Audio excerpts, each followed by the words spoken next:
Okay, here we go.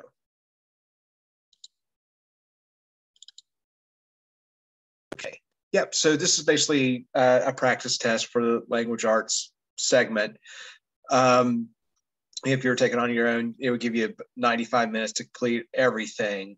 And then it's about 30, well, almost half of that is going to be for the writing response, which is why I asked you guys, if you submit a response to me, try to get it into about a 45-minute time frame. That will be good practice for your exam later. And the other thing, that prompt that I gave you, it's the one that's at the bottom of this assessment. So it's the exact same thing that you'd see on the assessment here. All right. So I am going to a lot of reading. So I'll read through these segments and just read along with me, and we'll go through the answers as we get to them. Okay. All right. So here we go. 1 second here. I need to minimize something on my screen. Okay. Ethan set about unloading the logs, and when he had finished his job, he pushed open the glazed door of the shed, which the builder used as his office. Hale sat with his feet up on the stove, his back propped against the battered desk strewn with papers. The place, like the man, was warm, genial, and untidy. "Sit right down and thaw out," he greeted Ethan. The latter did not know how to begin, but at length he managed to bring out his request for an advance of $50. The blood rushed to his thin skin under the sting of Hale's astonishment. It was the builder's custom to pay at the end of the 3 months, and there was no precedent between the two men for a cash settlement. Ethan felt that if he pleaded an urgent need, Hale might have made shift to pay him, but pride and instinctive prudence kept him from resorting to this argument. After his father's death, it had taken time to get his head above water, and he did not want Andrew Hale or anyone else in Starkfield to think he was going under again. Besides, he hated lying, and if he wanted the money, he wanted it, and it was nobody's business to ask why. He therefore made his demand with the awkwardness of a proud man who will not admit to himself that he is stooping, and he was not much surprised at Hale's refusal. The builder refused genially, as he did everything else. He treated the matter as something in the nature of a practical joke, and wanted to know if Ethan meditated buying a grand piano or adding a cupola to his house, offering, in the latter case, to give his services free of cost. Ethan's arts were soon exhausted, and after an embarrassed pause, he wished Hale good day and opened the door of the office. As he passed out, the builder suddenly called out after him, "See here, you ain't in a tight place, are you?" "Not a bit," Ethan's pride retorted before his reason had time to intervene. "Well, that's good, because I am a shade. Fact is, I was going to ask you to give me a little extra time on that payment. Business is pretty slack to begin with, and then I'm fixing up a little house for Ned and Ruth when they're married. I'm glad to do it for them, but it costs." His look appealed to Ethan for sympathy. "The young people like nice things. You know how it is yourself. It's not so long ago since you fixed up your own place for Zena." So that's a passage from Edith Wharton's Ethan Frome. Amina, thanks for joining us. We're going to try to get through some of the summative assessment today. So I'm going to read through the passages, and then we'll jump into the questions as we go. All right. So. Okay, thank you. The first question here, what does the author mean in paragraph 6 when she writes, Ethan's arts were soon exhausted? A, he had run out of things to say. B, he could no longer remain calm. C, he had no more respect for his boss. Or D, he confessed to being untruthful. What do we think here? Ethan's arts were soon exhausted, and after an embarrassed pause, he wished Hale good day.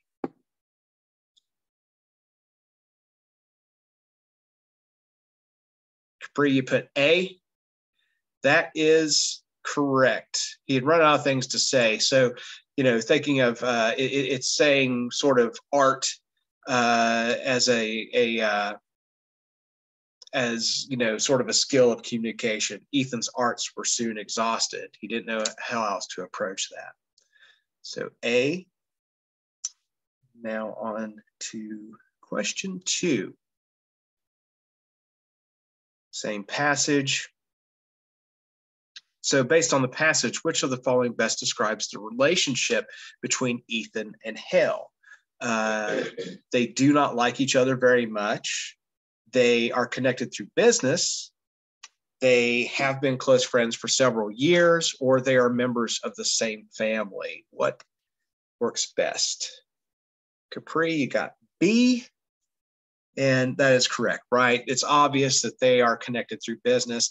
It doesn't sound, through reading that, they're not unfriendly, right? And you could tell that this is a business type of relationship. So A doesn't work. C, they have been close friends for several years. You don't get enough of the passage to know. They don't really speak of friendship. They do speak of a familiarity, like they know each other, but it doesn't sound like very close friends.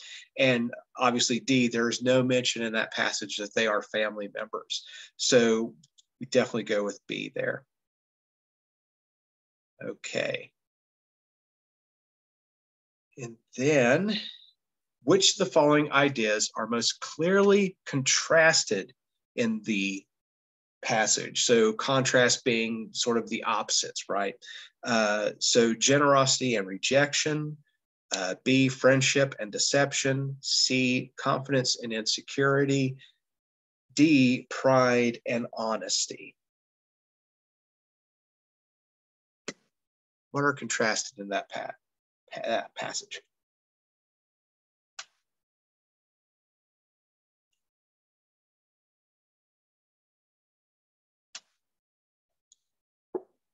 C, you're on the right track. I would go with that, but it's D, pride and honesty, because we hear in Ethan his pride gets in the way of telling the truth, right? There's a juxtaposition between his ability to be honest about his financial situation and his pride. There's tension between those two issues there. So that's going to be D, pride and honesty. Confidence and insecurity are that's kind of close. He's certainly a confident person. If you're proudful, that's usually sort of one of the attributes of being, proud is confident, and insecurity could also be taken that way as well. Okay, the last one for this passage, which element of setting is found in the passage? So we're talking about the overall set of, what do we see here? What sort of world is the author building?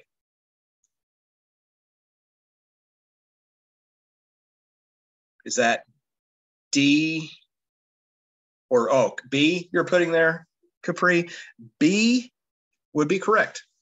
We can this one you can kind of go through a process of elimination. Region, we don't really see anything about region, right? We don't hear any accents, described. They're not, eating, they're not doing anything that's particular to a region. If you're like thinking about the U.S., right? They're not talking in a particular like Southern accent, or they're not eating, Jenny's ice cream. So they're not in Columbus or, anything like that. And then population, well, that doesn't really make sense. We're just talking about two people here. It's not like a big setting. We're not dealing with a large place or anything. And time, it's certainly not mentioned in the setting. We can understand, this was written a long time ago, but it was sort of set in the present. This is not an author who's writing like a historical fiction or a period piece. We don't really get a lot of that in the setting. So that leaves us with place. And we do have some description of where they are in that first paragraph. Ethan said about unloading the logs, and when he finished his job, he pushed open the glazed door of the shed, which the builder used as his office. He sat with his feet up on the stove. that's all part of the setting, right? And it's all very immediate in its place. Okay, so we'll go to, I think we have one more question here or two more on Ethan. Okay, so B for place. Go ahead and click that. And okay, and then drag and drop the words that describe Ethan Frome into the table. Your answers should be based on the passage, and they want it alphabetical. So there's only two here that fit. Who's got take a shot here? And I'll put them in alphabetical order. We don't have to worry about that. But what two of these four words best describe Ethan?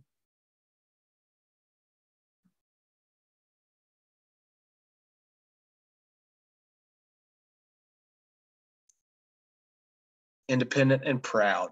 There you go. That's the correct ones. And that's alphabetical order. I don't know why they want them in alphabetical order unless they're just trying to give you some additional practice in alphabetizing. You know, it just doesn't make any sense to me, but independent and proud will be the right ones in alphabetical order there. Okay, and then one more for Ethan here.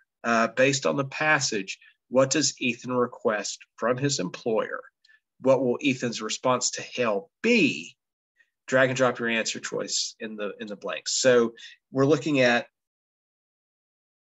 you know, what is his response to hell when he asks for an advance of the money?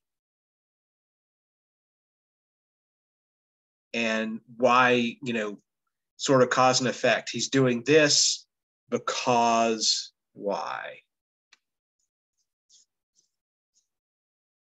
Does he agree with hell? Does he disagree with hell? And what does that say about why? I want to say he disagrees because he needs the money, but since he was hesitant to ask, he would probably agree because he is too proud to admit that he needs the money. Boom, there you go. That's right. Yeah, you have to you know, think exactly about what they said, right? And I went through this earlier, and it kind of threw me off. And I was like, well, no, wait a minute. He agrees with hell because he's too proud to ask again. So yeah, the correct answer there is agree. Ethan will probably agree because he is proud. Would you guys mind giving me just a moment here? Somebody is knocking at my door, and I'm going to find out who it is. All right. I'll be right back.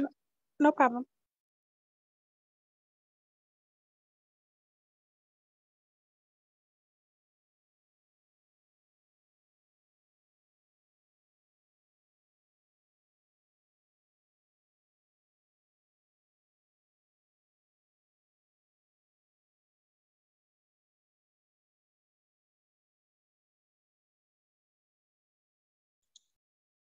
Okay, sorry about that. Somebody wanted to discuss my electric bill, so I sent them away. All right.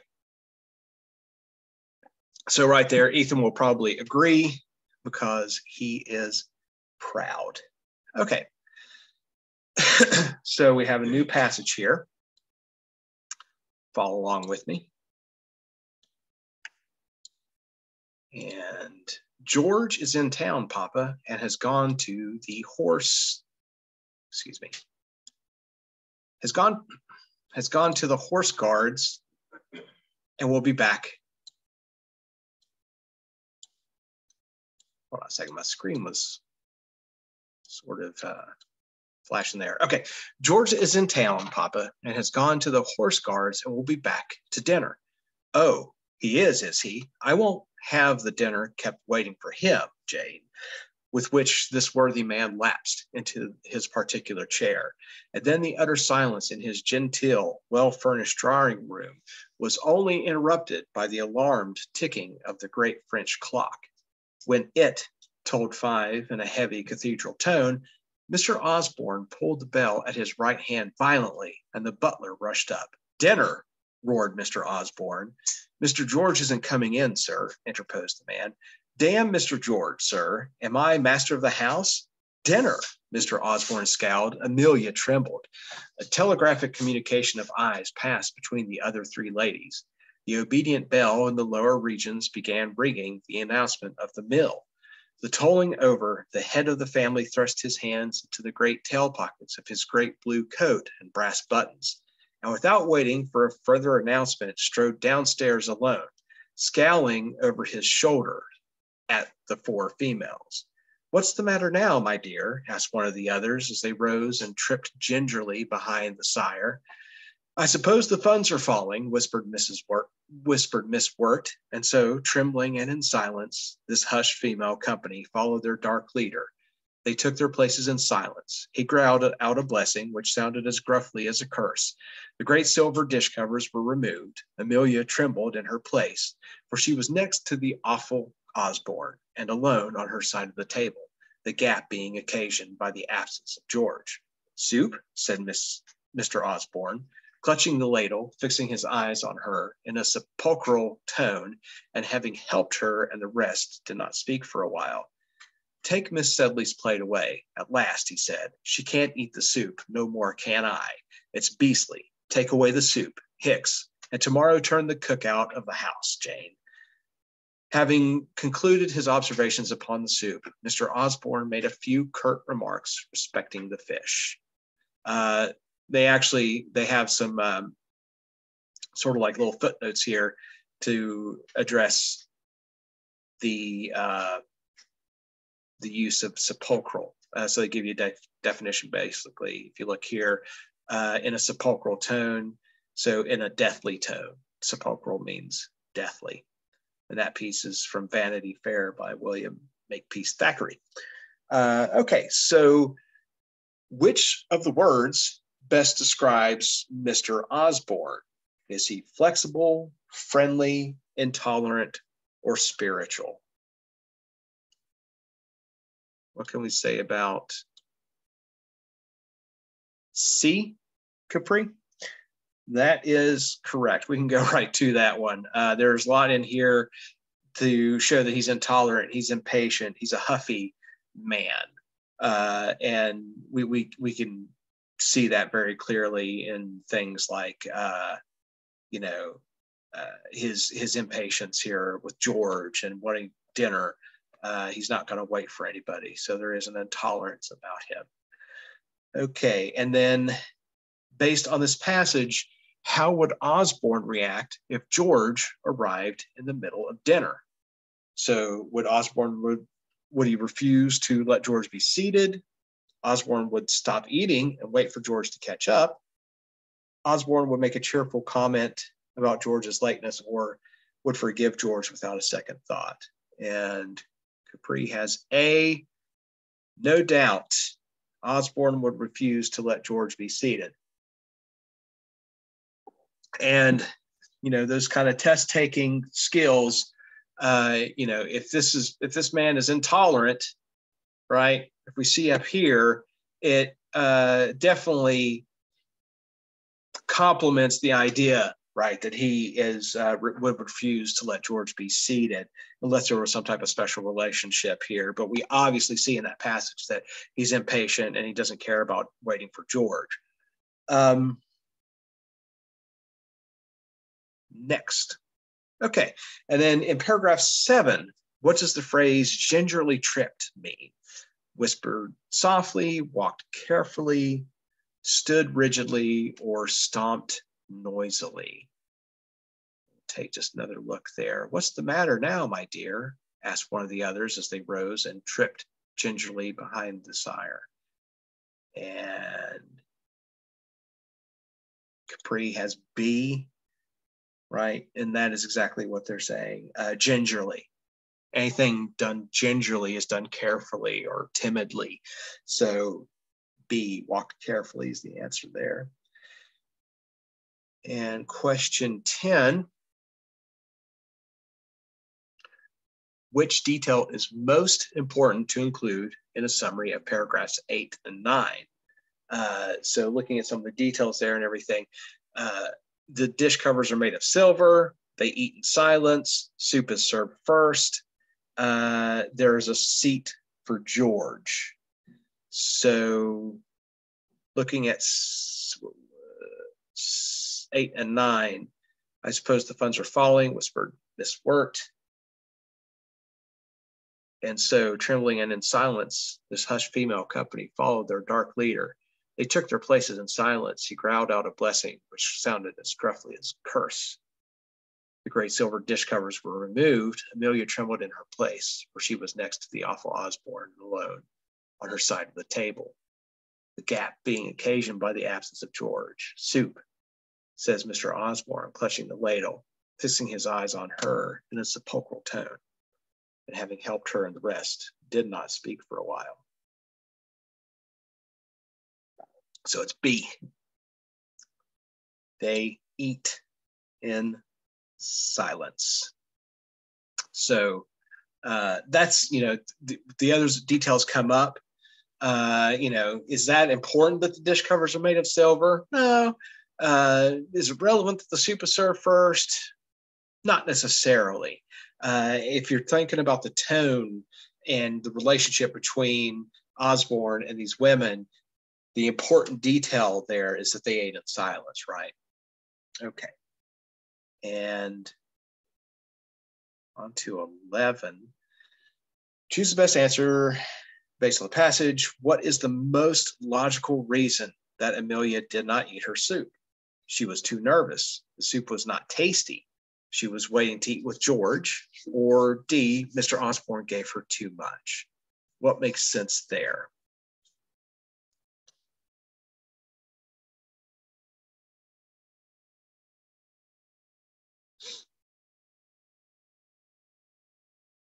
If we look here, Amelia trembled in her place, for she was next to the awful Osborne. And Capri's putting A. Yes, she was too nervous, right? And that goes along with the rest of the tone. We, tripped gingerly behind him. The women here are shown that they're nervous around this man. Amelia in particular, because she has to sit on the side of the table with him without George there, which is making her upset. So that definitely lends its fact that she was too nervous to eat the soup. Now, there is reference to it not being good by Mr. Osborne, but that only applies to him, really. And just we know from the details there that she was too nervous. And then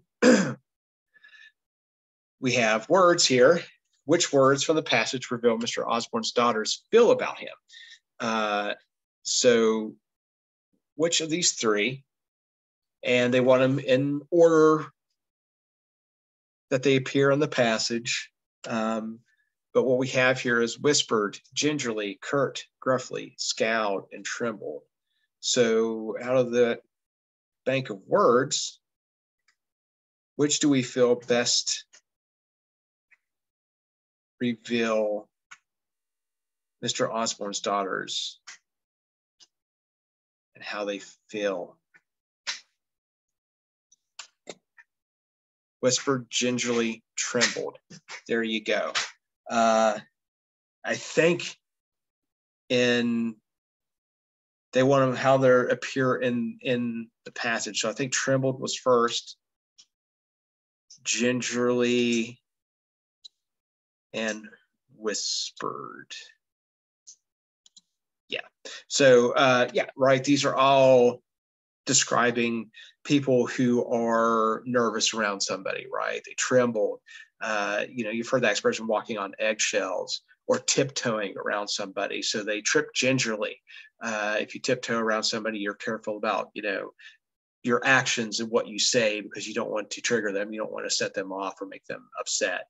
And whispered, right? They're careful what they say in earshot of him, all of which would imply, how they feel about their father, which is they're scared of him. All right, and a new section here, the capture of Atlanta. A letter from General William T. Sherman to James M. Calhoun, mayor, the city of Atlanta. So, to defeat those armies, we must prepare the way to reach them in their recesses, provided with the arms and instruments which enable us to accomplish our purpose. Now, I know the vindictive nature of our enemy, that we may have many years of military operations from this quarter, and therefore deem it wise and prudent to prepare in time. The use of Atlanta for warlike purposes is inconsistent with its character as a home for families. There will be no manufactures, commerce, or agriculture here for the maintenance of families, and sooner or later, want will compel the inhabitants to go. Why not now, when all the arrangements are completed for the transfer, instead of waiting till the plunging shot of contending armies will renew the scenes of the past month? Of course, I do not apprehend any such thing at this moment, but you do not suppose this army will be here until the war is over. I cannot discuss this subject with you fairly because I cannot impart to you what we propose to do, but I assert that our military plans make it necessary for the inhabitants to go away, and I can only renew my offer of services to make their exodus in any direction as easy and comfortable as possible. You cannot qualify war in harsher terms than I will. War is cruelty, and you cannot refine it. And those who brought war into our country deserve all the curses and maledictions a people can pour out. I know I had no hand in making this war, and I know I will make more sacrifices today than any of you to secure peace. But you cannot have peace and a division of our country. If the United States submits to a division now, it will not stop, but will go on until we reap the fate of Mexico, which is eternal war. The United States does and must assert its authority wherever it once had power, for if it relaxes one bit to pressure, it is gone. And I believe that such is the national feeling. This feeling assumes various shapes, but always comes back to that of union.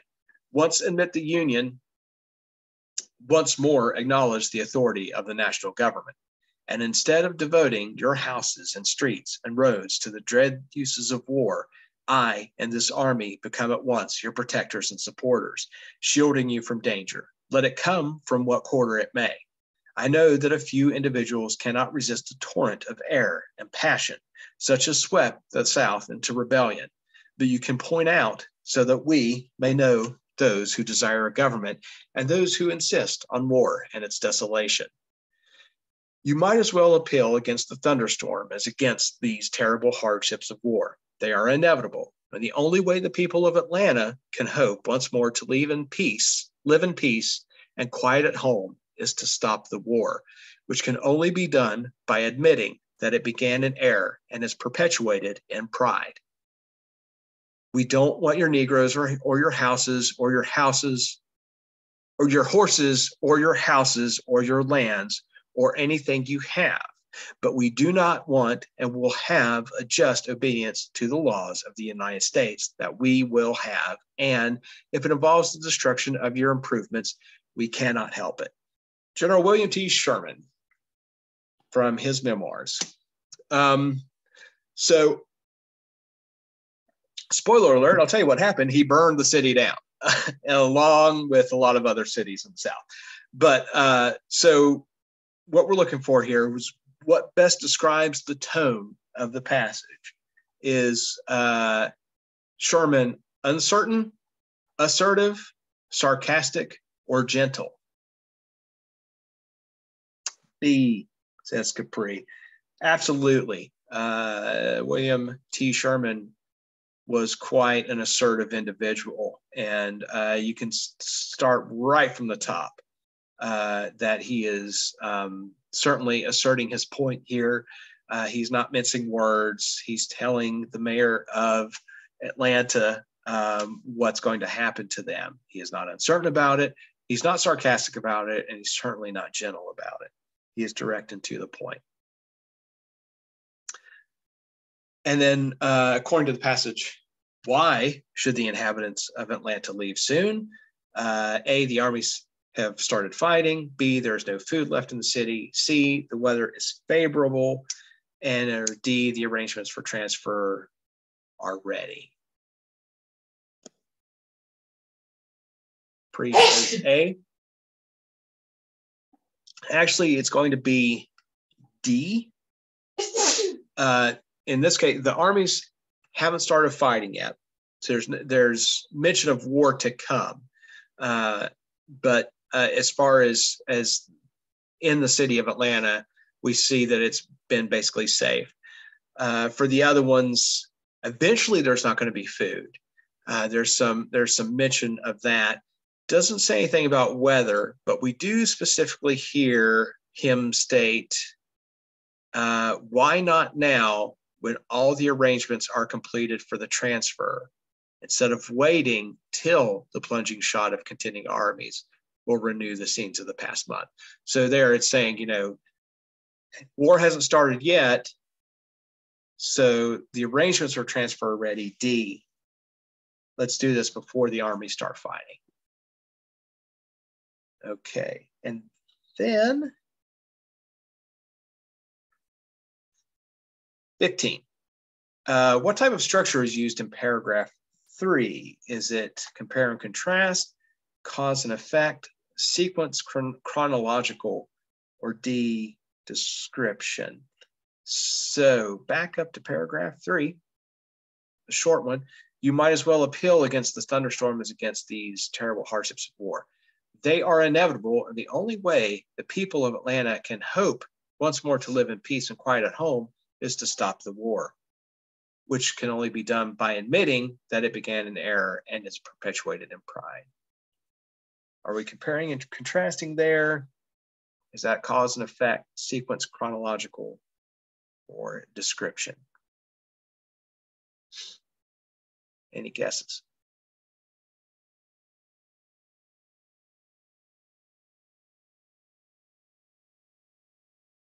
B? B is correct. Cause and effect. If you stop, you know, right? If then kind of statements that cause and effect. So here, they are inevitable. And the only way to stop the war, if the people of Atlanta want to live in peace and quiet, stop the war. Cause and effect. Okay, 16. Which of the following best expresses the main idea of paragraph 4? So Atlanta is the most important city in the South. The Union wants to take away the property of the Southerners. All the improvements in Atlanta will be destroyed. Obedience to the laws of the United States is the priority. So rereading that, we don't want your Negroes or your horses or your houses or your lands or anything you have, but we do want and will have a just obedience to the laws of the United States. That we will have. And if it involves the destruction of your improvements, we cannot help it. Yeah. D. Obedience to the laws is what Sherman is asking for. D. And what is the best, or which is the best summary of this passage? General Sherman pleads with Mayor Calhoun to cease his attack. General Sherman is prepared to leave Atlanta alone. General Sherman wants to recruit Mayor Calhoun for his cause, or General Sherman will attack the city to enforce obedience to the United States and residents. D, yeah, we can go straight to that one, right? Really, it reflects the last question we just answered, right? Where Sherman wants obedience to the laws of the United States is the priority. And then that's basically reiterated here. General Sherman will attack the city to enforce obedience to the United States, and residents should leave before his attack. So we can basically target that really quickly. D is the correct answer. And so a little word choice here again. Which words or phrases are synonyms for vindictive? So it doesn't look like we have to place them in alphabetical order or anything. So what words here are basically synonymous with vindictive? Meant to punish, cooperative, spiteful, malicious. We need to pick 4 or 3 of those 4.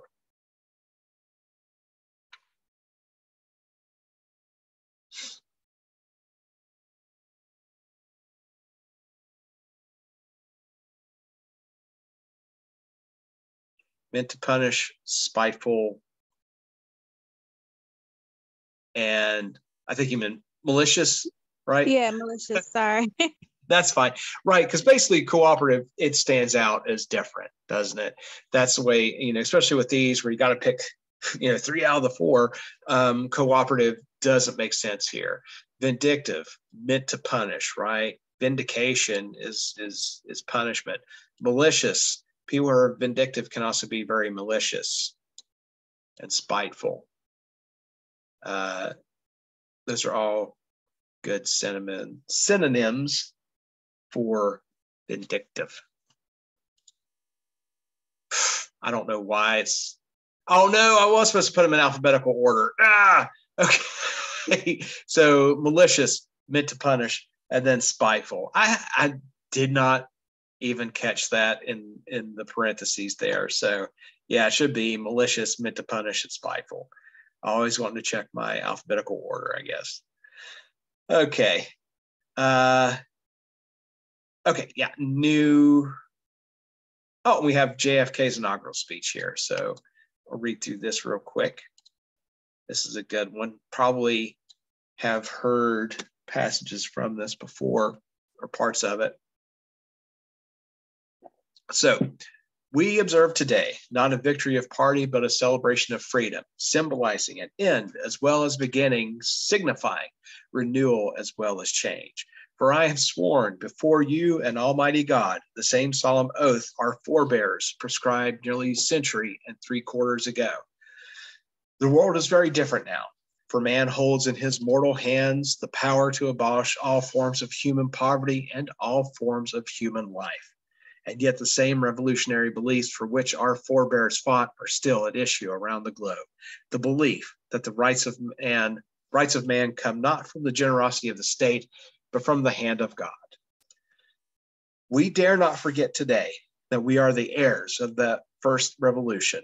Let the word go forth from this time and place to friend and foe alike that the torch has been passed to a new generation of Americans, born in this century, tempered by war, disciplined by a hard and bitter peace, proud of our ancient heritage and unwilling to witness or permit the slow undoing of those human rights to which this nation has always been committed and to which we are committed today at home and around the world. Let every nation know, whether it wishes us well or ill, that we shall pay any price, bear any burden, meet any hardship, support any friend, oppose any foe to assure the survival and the success of liberty. This much we pledge, and more.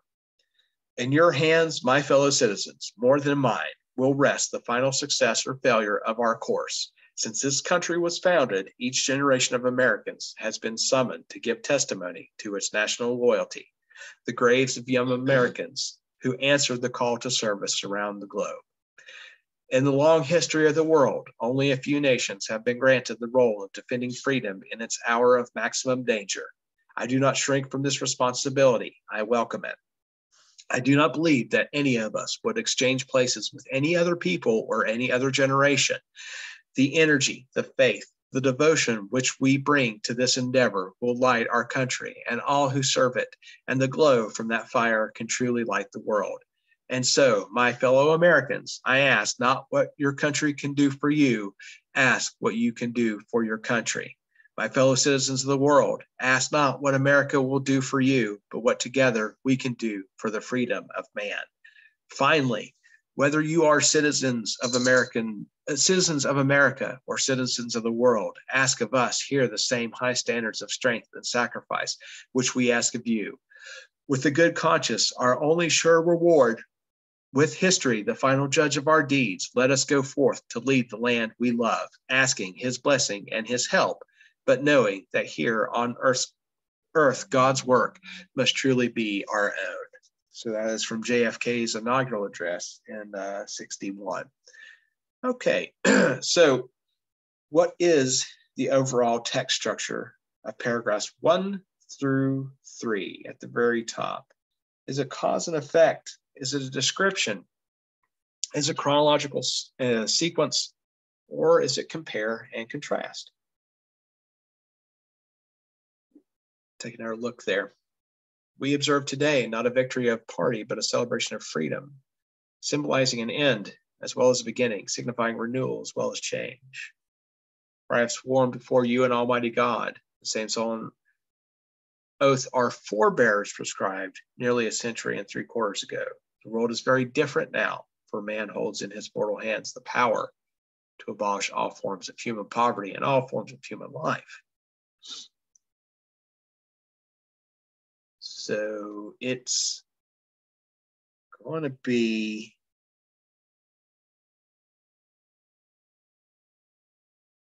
D. Compare and contrast. I think you put B there as a description. It does start as a bit of a description. In the long run, what we're looking at is a comparison between the world before, right? It mentions the forebears. It mentions we dare not forget today that we are the heirs of that first revolution. Let the word go forth from this time and place to friend and foe.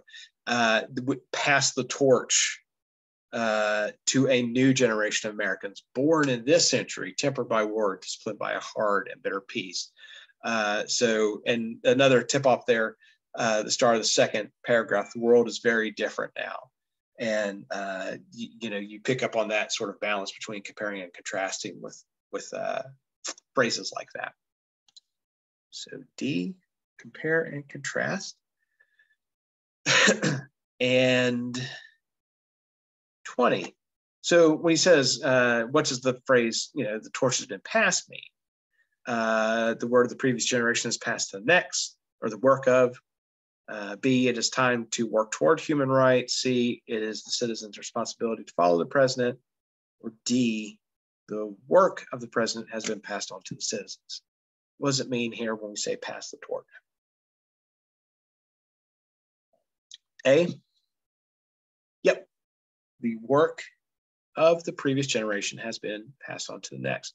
That's usually what it refers to, passing the torch. It's continuing the work or something that the next generation or the next person is going to carry on, right? That comes from the Olympic torch relay, right? When they're lighting when they carry the torch across the country, we pass it from one person to the next. And which is the best generalization for paragraphs 4 and 5? A, the president will do everything he can to defend liberty. B, many nations sent good wishes to the president. C, the president plans to pay back the money the country has borrowed. Or D, the United States is friendly to many other nations. What is the best idea here? A? Yeah, we get that. It's a very strong words, right? That he's going to defend liberty. We hear talk of liberty. And where's that one passage? Yeah, right here on paragraph 4. Let every nation know, whether it wishes us well or ill, that we shall pay any price, bear any burden, meet any hardship, support any friend, oppose any foe, to assure the survival and the success of liberty. Really strong words that point to that idea that the president will do everything he can to defend liberty. Okay. And then what rhetorical device can be found in paragraph 2? So A, hyperbole, is he making an overstatement marked by exaggerated language? B, is he invoking nostalgia, desire to return in thought or fact to a former time? C, is it satire? Is he attempting to make fun of human weakness? Or D, allusion with a brief reference to a significant historical, legal, or literary event? So if we look back to the world is very different now, for man holds in his mortal hands the power to abolish all forms of human poverty and all forms of human life. And yet the same revolutionary beliefs which our forebears fought are still at issue around the globe. The belief that the rights of man come from the generosity of the state, not from the generosity of the state, but from the hand of God. So what are we using there?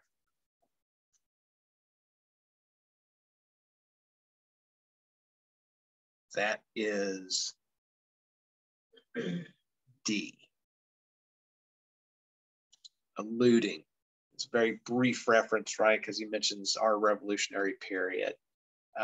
So significant historical, legal, or literary work, right? He's not using, there's not really an overstatement here. Not a great exaggeration. Nostalgia, that can sort of be confused with like a historical reference, but he's not really like trying to say something like, I miss these days. That's more nostalgic if he's wanting to return to that idea. And then, there's no real humor in here, so we can't say it's satire either. So D, a brief reference, right? When he says, and yet the same revolutionary beliefs for which our forebears fought. That's that alluding to our forefathers, the ones that came before us. Okay, 23. Which statement best states the author's position in the speech? So A, Americans should help and support their country. B, Americans should encourage revolutions in other countries. C, America will no longer fight in any wars. D, other countries have to earn the right to be a friend of America. A, yeah, very strongly stated. And the most famous line from that inauguration, which, certainly as, if you're an American, if you grew up in this country, you're familiar with that phrase. Ask not what your country can do for you, ask what you can do for your country, right? That's the perfect summary for the position here in that one line. So Americans should help and support their country, A. And then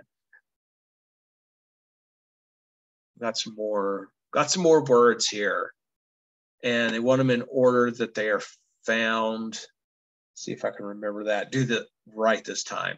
So choose 4 words from the passage from the inaugural address by JFK that helps you identify its main idea. So what things out of here? Strength, hands, bow, rights, freedom, earth, bitter, liberty.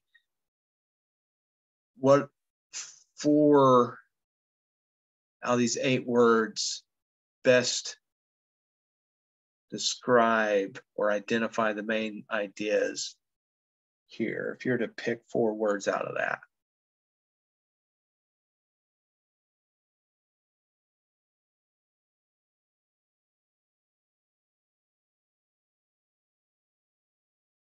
Strength, freedom, liberty. Yeah. And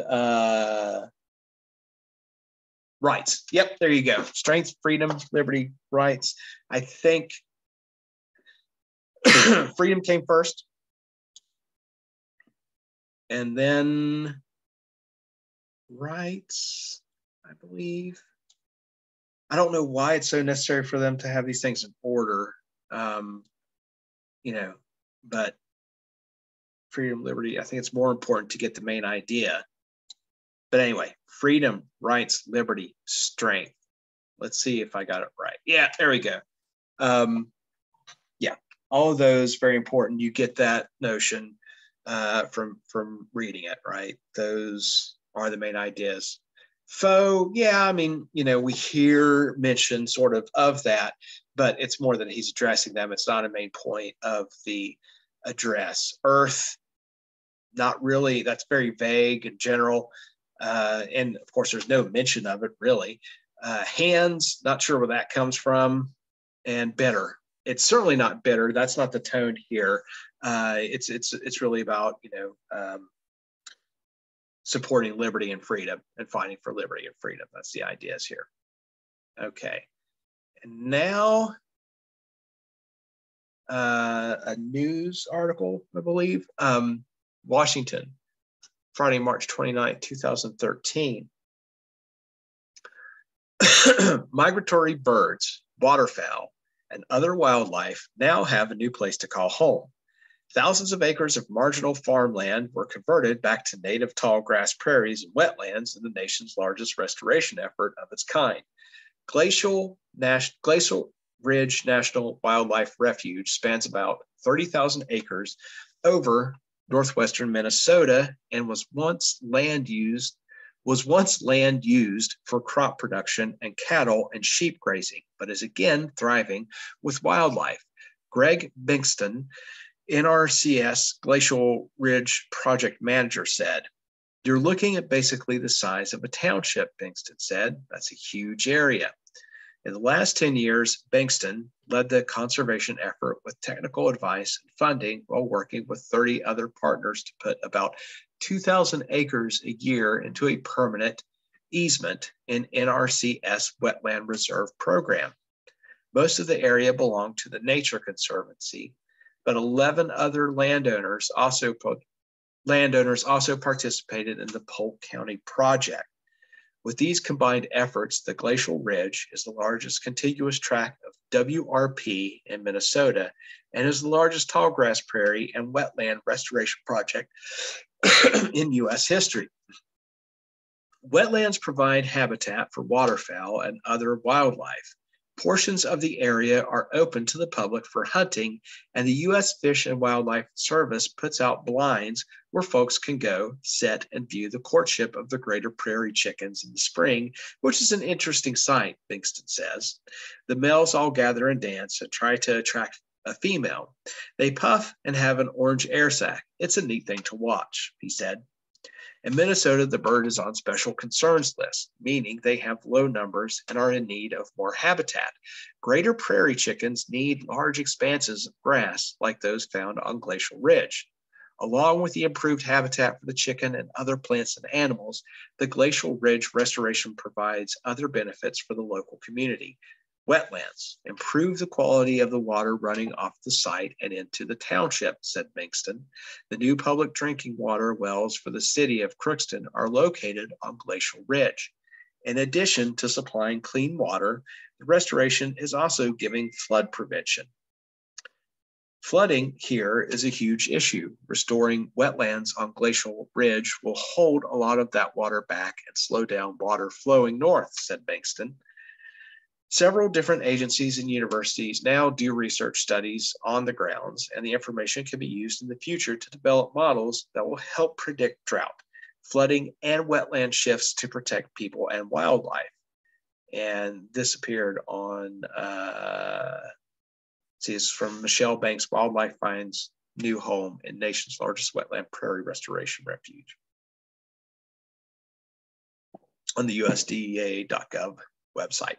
Okay, so to whom did most of the land used for the NRCS Wetland Reserve Program belong? The Nature Conservancy and 11 other landowners, Greg Bingston, the U.S. Fish and Wildlife Service, or the city of Crookston. And this is one of those, it's a longer passage, and if you're in a testing situation, you're going to have to probably come back and review little bits of information like that. So here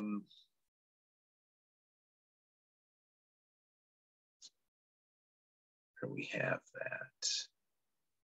Yeah, look at paragraph 4. We're working with 30 other partners to put about 2,000 acres a year into a permanent easement. Most of the area belonged to the Nature Conservancy, but 11 other landowners also participate in the Polk County project.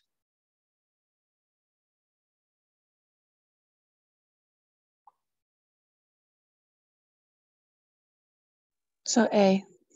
There you go. Yeah, A, the Nature Conservancy and 11 other landowners. That one got to kind of look for. And then down here, after reading paragraph 7 and 9, what can you infer about the populations of greater prairie chickens? That they will probably decline, they will probably go extinct, they will probably increase, or they will probably stay about the same. So if we look at 7 and 9, the males are gathered, dance, and try to attract a female. They puff up and have an orange air sac. It's a neat thing to watch.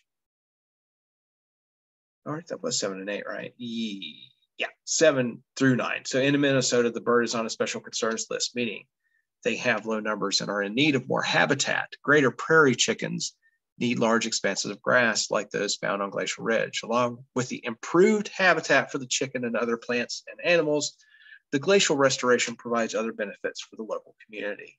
So what can we infer then? They'll probably increase. Yeah. Those, you got to look directly at the paragraphs there, right? We're seeing good things happening. We're seeing good things that are going to happen for that population. So it's going to increase.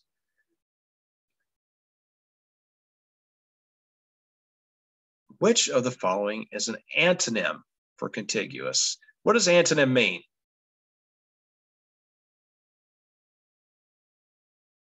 Y'all remember? Like, what's another word for this? It's a opposite word, right? Synonyms, words that are the same, right? And then an antonym is a word that's going to be different. It's an opposite. So if we're looking at contiguous, what word in this list, either adjoining, connected, attached, or detached, would be opposite? Detached. Detached. Good. Yeah, and if you look, there's a good clue here too, right? I went through this, and the first time I kind of did that thing where it's like, I saw the word antonym and I immediately thought synonym. And I was like, okay, I'm looking for a synonym of contiguous. And now I look at the list and I'm going adjoining, connecting, attached, detached. I'm like, wait a minute. Adjoining, connected, and attached are all decent synonyms for contiguous. Those all kind of make sense. And then I looked at detached, and then I went back and I read the question again, and I was like, oh crap, they're looking for an antonym, not a synonym. So that's one of those things, again, for test taking skills. If you get confused about a question, go back, slow down, and read it again to make sure that you're following the right directions, right? So detached is what we're looking for there. Happens to the best of us. Okay, and then which of the following does not fit with the author's main purpose to inform? Do they A, including statements from an expert, B, including statistics about the wildlife refuge, C, describing the benefits of the conservation project, and D, describing the courtship of the prairie chickens? So what does not fit here with the author? What things might be missing?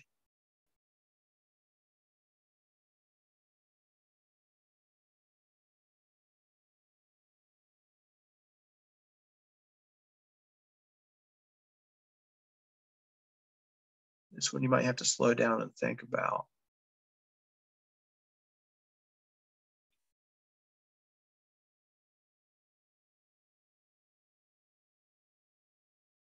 We certainly... I think maybe they don't need to describe the courtship of the prairie chickens.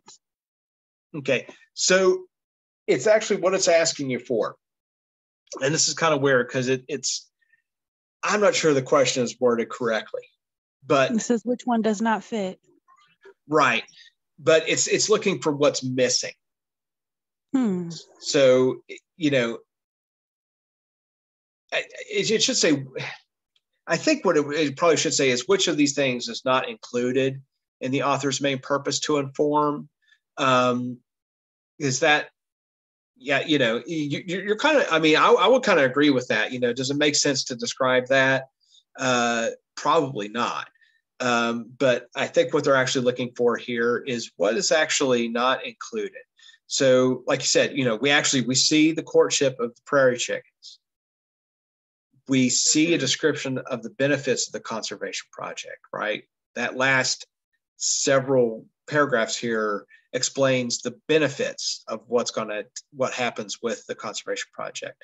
And we have some statistics. We see statistics on the use of land. We see them talking about the wildlife and how that is going to be preserved. What we really don't hear, though, is statements from an expert. And Bingston, if you notice, this one's a little tricky, right? They're talking to this guy, what's his whole name here? Greg Bingston. But if we look at his title, we see NRCS Glacial Ridge Project Manager. But he's a project manager. He is not a scientist. He's not a conservationist. So what we're lacking then is statements from an expert. That's not here. So yeah, that one's a little, it's a little messy in the way it's worded, I think. And then we're going to write the answer to each question. So out of that batch, did I check that one? Yeah. What here is facts? And of course, they want them in passage order. So it's a neat thing to watch. What are we looking at, Capri? The last two are the facts. That Exactly. can be checked. Right. First off, if you see statistics, unless they're made up, that's a fact, right? If somebody's talking about, percentages, or in this case, acreage of land, factual. So we can go right to that. And then our second one, the Glacial Ridge is the largest tallgrass prairie and wetland restoration project in U.S. history. Not necessarily opinion. Is it correct? Well, we hope so. We could certainly fact check that, right? But that would also be an activity to look at a fact. It's a neat thing to watch. Well, that's subjective, right? Some people might like to visit it. Some people may not. That's an opinion. Flooding here is a huge issue. That could be a fact if it was backed by some actual statistics. And that's also dependent on who you're talking to, right? For some, it might be a huge issue, but for others, it may not be. That you can't check. Facts you can verify. And it's not a matter of opinion. So right there, Glacial Ridge National Wildlife Refuge spans 30,000 acres, largest tallgrass prairie and wetland restoration project. Both are facts. And then, which phrases describe benefits of the Glacial Ridge National Wildlife Project? And of course, they want them in order. But what was discussed here? What are the benefits that we saw towards the end of that passage? And I'll try to figure out which order they were in. I know a new home for birds and waterfowl is one. Yep, that's definitely one. I'd have to go back to see the passage to figure out the rest. All right, we'll take a look at it again here. These last couple paragraphs will probably help. So wetlands improve the quality of water running off the site into the township. The new public drinking water wells for the city of Crookston are located on Glacial Ridge. In addition to supplying clean water, the restoration is also giving flood prevention. Flooding here is a huge issue. Restoring wetlands on Glacial Ridge will hold a lot of that water back and slow down water flowing north. So the prevention of flooding, and then the improved water quality in the township. There you go. And I think new home for birds was discussed first, and then improve water quality, and then help with flood prevention in that order. So, boom, there we go. And let's see, I think we can get through one more here, and then we might wrap that up. Okay. So what was the last one? Helping with the food. What was the last one? This is the last one? Yes. Okay, good. Well, we'll try to get through that. And then, so we'll finish this last one. We'll save, there's a few paragraphs that are going to get into the, more of our language, our technical stuff, of our writing sort of ideas. So Yeah, we'll finish this one. Or no, I think there might be 2 more. So we'll do one more. We'll do one more. And then I think that will balance it out so we can get through the rest tomorrow pretty easily. I think she was asking for the answers to the last one. Oh, I'm sorry. Get way ahead of myself. Okay, Yeah. so Thank you, Capish. let's clear that up. The answer for the last one. Well, where is it now? There we go, right here. So benefits of the Glacial Ridge National Wildlife Project. First is a new home for birds and waterfowl, then improved water quality, and then help with flooding. Thank you. Okay, sorry about that. It's okay. Okay, yeah, so either way, what we're going to do here, we'll do one more, and then that'll probably get us balanced out so where we can finish the rest tomorrow. So the dietary guidelines for Americans 2010 are the best science-based advice on how to eat for health. The guidelines encourage all Americans to eat a healthy diet and be physically active. Improving what you eat and being active will help to reduce your risk of chronic diseases such as diabetes, heart disease, some cancers, and obesity. Taking the steps in this brochure will help you follow the guidelines. Build a healthy plate. Foods like vegetables, fruits, whole grains, low-fat dairy products, and lean protein foods contain the nutrients you need without too many calories. Try some of these options. Make half your plate fruits and vegetables. Switch to skim or 1% milk. Try calcium-fortified soy products as an alternative to dairy food. Make at least half your grains whole. Vary your protein food choices. Cut back on foods high in solid fats, added sugars, and salt. Choose foods and drinks with little or no added sugars. Drink water instead of sugary drinks. Select fruit for dessert. Eat sugary desserts less often. Choose 100% fruit juice instead of fruit-flavored drinks. Look out for salt in foods you buy. It all adds up. Add spices or herbs to season food without adding salt. Eat fewer foods that are high in solid fats. Select lean cuts of meats or poultry and fat-free or low-fat milk, yogurt, and cheese. Switch from solid fats to oils when preparing food. Eat the right amount of calories for you. Everyone has a personal calorie limit. Staying within yours can help you get to or maintain a healthy weight. People who are successful at managing their weight have found ways to keep track of how much they eat in a day, even if they don't count every calorie. Enjoy your food, but eat less. Avoid oversized portions. Use a smaller plate, bowl, and glass. Write down what you eat to keep track of how much you eat. If you drink alcoholic beverages, do so sensibly. Limit to 1 drink a day for women or 2 drinks a day for men.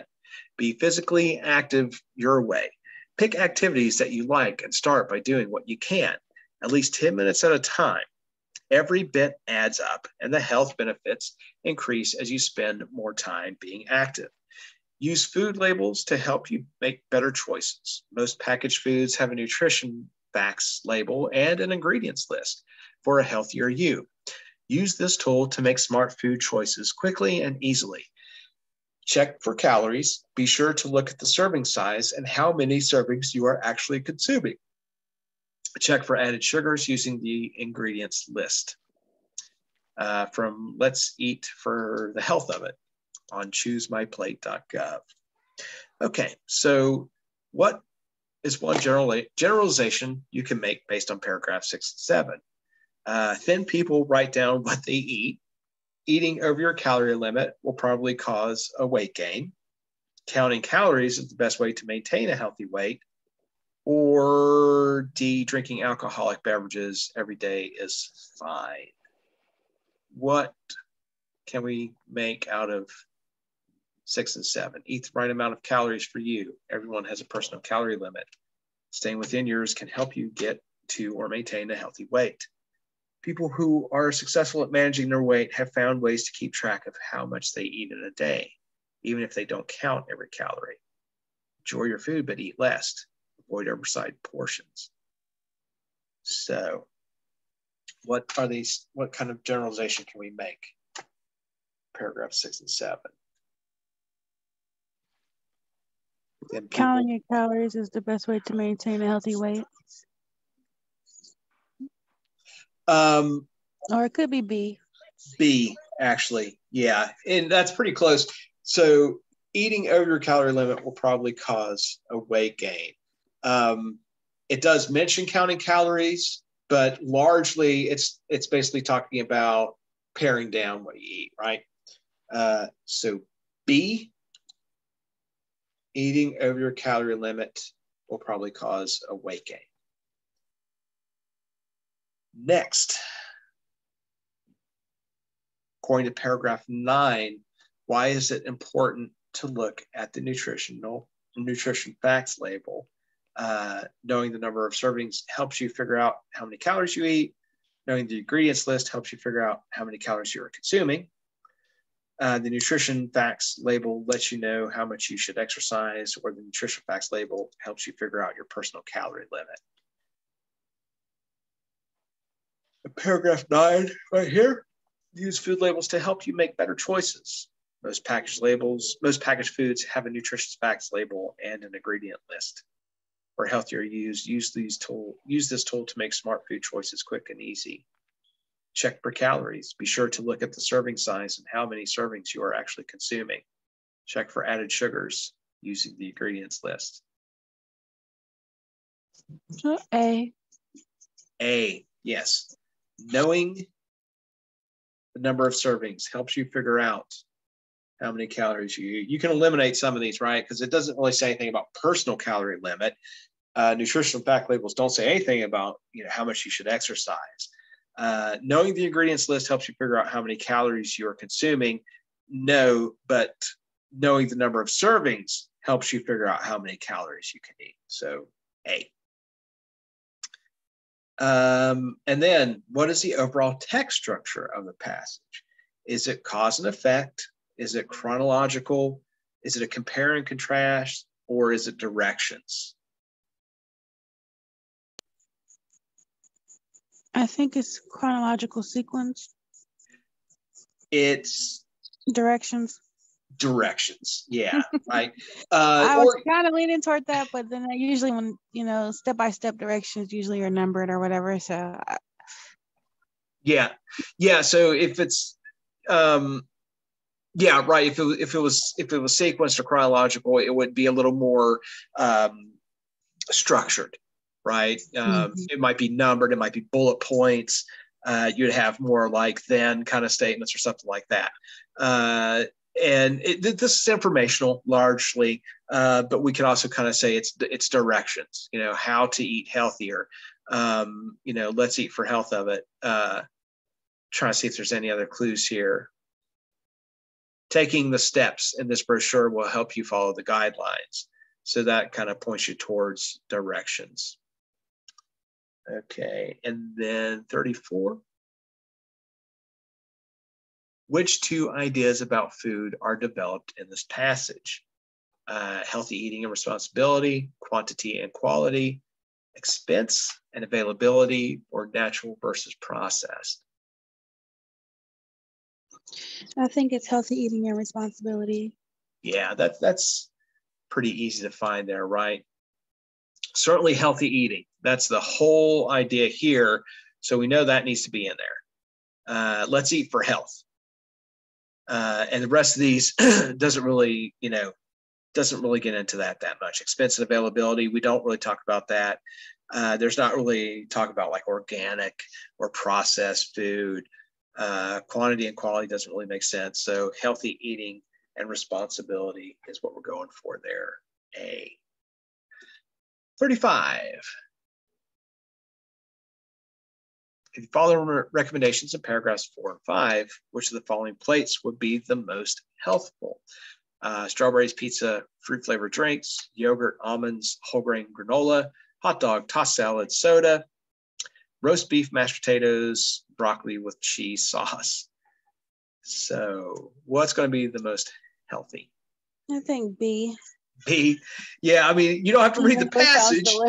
It's not very appetizing, but that's the Yeah, I know. Most I healthiest thing on the I, list. I kind of like D myself, but Yeah. we'll go ahead and put B. Protein, starch, in a vegetable. That's what you're supposed to have. I know, right? What's wrong with the little cheese sauce on that? You know what I'm saying? Absolutely. But I guess we'll go with B, the boring yogurt, almonds, and whole grain granola. Okay, so for 36. We got more words here. So list the foods that belong on a healthy plate based on the passage. So Vegetables, fruit, and soy products. okay, and let's see. Oh yeah, of course they want it alphabetical. So fruit, Soy. soy, and then vegetables. Yes. Okay. Submit that. There we go. Fruit, soy, vegetables. Okay. And this looks like we're starting a new section. I think we could finish up the rest of this tomorrow. If not, I mean, if we need to go a little bit over into next week, I mean, certainly don't have any problems. But so anyway, that's covered most of the reading comprehension. We'll have a couple more passages to get through that. Okay. I think this was fairly easy for me.